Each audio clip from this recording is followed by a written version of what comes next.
Assistant loco pilot second CBT যে result out হয়েছে, যারা তোমরা সাইকোলজিক্যাল বসতে পারবে, অ্যাপটি টেস্টে যারা বসতে পারবে তাদের রেজাল্ট, তাদের স্কোর কার্ড দিয়ে দিয়েছে। তো সেই প্রসঙ্গেই আমি বলছি। তো আজকে আলোচনা, যেটা একটুখানি আলোচনা, সেটা হচ্ছে যে মেডিকেল টেস্ট সম্পর্কে। তো মেডিকেল টেস্ট সম্পর্কে বলছি, মানে মেডিকেল টেস্ট সম্পর্কে নয়, মানে মেডিকেল সার্টিফিকেট বা ভিশন সার্টিফিকেট রিলেটেড কথা। তো ভিশন সার্টিফিকেটটা কীরকম, অনেক কনফিউজড হয়ে যাচ্ছে তো অনেকে।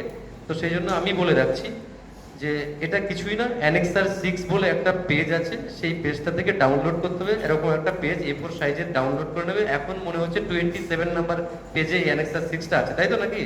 তো ওই 26 নাম্বার পেজটা, 27 পেজ নাম্বার যেখানে অ্যানেক্সার 6 আছে, ওটা বের করে ওটা একটা প্রিন্ট আউট নিতে হবে। জেরক্স না করাই ভালো। প্রিন্ট আউট নিয়ে যে কোনো আই স্পেশালিস্ট যার বৈধ রেজিস্ট্রেশন নাম্বার এবং MBBS degree plus eye specialist যিনি, তার কাছে গিয়ে এটাকে একটা তার চোখ দেখিয়ে, চোখ পরীক্ষা করে সার্টিফিকেটটা ইস্যু করাতে হবে। ঠিক আছে? এবার কথা হচ্ছে, এই সার্টিফিকেট যেটা দেখা যাচ্ছে, এই সার্টিফিকেটটার মধ্যে একটা ফটো, যে উপরে ডান সাইডে একটা ফটো লাগাতে হবে, যে ফটোটা তুমি তখন দিয়েছিলে মানে ফর্ম ফিল আপের সময়, সেই ফটো লাগাতে হবে ওখানে। পাসপোর্ট সাইজের ফটোগ্রাফ, তার মাপ আছে ওখানে।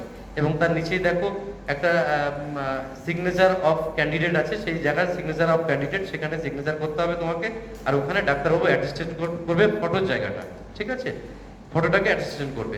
তারপরে আরো কিছু জায়গা আছে যেখানে তোমার নাম লেখার ব্যাপার আছে। অনেক সময় ডাক্তারবাবু নিজেও নাম লেখে, তার অ্যাসিস্ট্যান্টকে দিয়েও নাম লিখিয়ে নেয়, বা অনেক সময় তোমাকে দিয়েও লেখাতে পারে নামটা। নাম লেখানোটা ব্যাপার না, ওইগুলো ফিল আপ করার পরে ডাক্তারবাবুর নাম থাকবেন, তারপর ডাক্তারবাবুর রেজিস্ট্রেশন নাম্বার থাকবেন, আর প্লেস আর ডেট থাকবে, আর ডাক্তারবাবুর একটা সিগনেচার থাকবে, এবং আই স্পেশালিস্ট যিনি, মানে ডাক্তারবাবুর একটা স্ট্যাম্প ওখানে লাগাতে হবে নিচে, একদম নিচের পোর্শনে। ঠিক আছে? এরকম ওই জায়গায়। এবার তার সাথে আরো কয়েকটা কথা আমি বলে নিই। যেমন তোমার ওরা চারটে কলাম করা আছে এখানে, মোট 4টে কলাম করা আছে। প্রথম কলামে লেখা আছে 6/6 without glass with fogging test must not accepted plus 2D। মানে এইরকম ফর্মালিটিস মেনটেন করে তোমার চোখ যদি 6/6 হয়, তাহলে তুমি মানে পারফর্ম করতে পারবে, মানে তুমি ভিশন সার্টিফিকেট পাবে। এবং ডান দিকে ডাক্তারবাবুর একটা কলাম থাকবে, যেটা হচ্ছে অ্যাকচুয়াল অবজারভেশন অবলিক ভ্যালু। ওখানে ডাক্তারবাবুর ইনফরমেশন, ডাক্তারবাবু যা দেখে, যা পেয়েছে, সেটা ওখানে লিখবে। ইন কেস, আমি এখানে একটা কথা বলে রাখি, ডাক্তারবাবু এখানে লেখা আছে উইথ ফগিং টেস্ট। যদি ডাক্তারবাবু উইদাউট ফগিং টেস্ট লেখে, তাহলে কিন্তু তোমার এই ভিশন সার্টিফিকেটটা ইনভ্যালিড হয়ে যাবে। মানে ডাক্তারবাবু যা লিখতে হবে ডাক্তারবাবুকে, তা কিন্তু অবশ্যই মানে অ্যাকর্ডিং টু এই ভিশন সার্টিফিকেট। যদি না থাকে, যদি ডাক্তারবাবু অন্য কিছু লেখেন, তাহলে তোমার কিন্তু এই ভিশন সার্টিফিকেটটা পুরোপুরি ইনভ্যালিড হয়ে যাবে। ওকে? তাহলে সিস্টেমটা নিশ্চয়ই বোঝা গেছে, বুঝতে পেরেছো তোমরা? এবার আর যেটা কথা, সেটা হচ্ছে তাহলে এই ভিশন সার্টিফিকেটটা কি কাজে লাগবে এখন? এই ভিশন সার্টিফিকেটটা খুব এমার্জেন্সি। এটা না হলে তুমি কিন্তু সেকেন্ড সিবিটির পরে যে থার্ড সিবিটি যেটা হবে, লোকো পাইলট অ্যাপটি টেস্ট যেটা হবে, সাইকোলজিক্যাল টেস্ট, সেখানে কিন্তু তুমি তোমার একটা প্রবেশদ্বারে লাগবে, মানে এটা ঢোকার সময়, ইন করার সময় তোমার এটা দেখিয়ে ইন করতে হবে। ঠিক আছে? না হলে তুমি কিন্তু সাইকোলজিক্যাল দিতে পারবে না, তোমার কিন্তু আলাদা কোনো অপশন থাকবে না। ঠিক আছে? যেহেতু চোখের সঙ্গে পুরোপুরি রিলেটেড এই পোস্টটা, তোমরা জানো, তো ওনারা এটা জমা রাখবেন। এবার তুমি যদি বলো, স্যার এটার উপরেই কি আমার রিক্রুটমেন্ট প্রসেস পুরোটাই কমপ্লিট হয়ে যাবে? একদমই না। এটা একটা গেট পাস, এটা এন্ট্রি।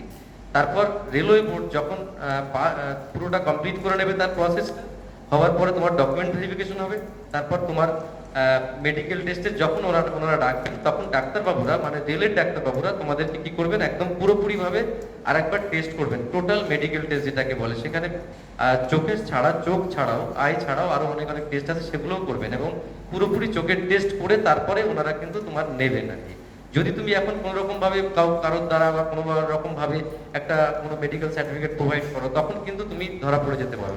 কেননা তখন তোমার কি হবে, তখন তুমি তো চোখ 6/6 না থাকলে ডাক্তারবাবু তোমাকে যেই দিক না কেন, তোমার কিন্তু সেটা ইনভ্যালিড হবে। কারণ এই সার্টিফিকেট সেখানে কোনো দাম নেই। সেই জায়গাতে, মানে রেলের মেডিকেল বোর্ডে যা তোমার পারফর্ম আসবে, সেটাই হচ্ছে অরিজিনাল ভ্যালু। তার উপরে তোমার কিন্তু চাকরির নিশ্চয়তা। বোঝা গেল?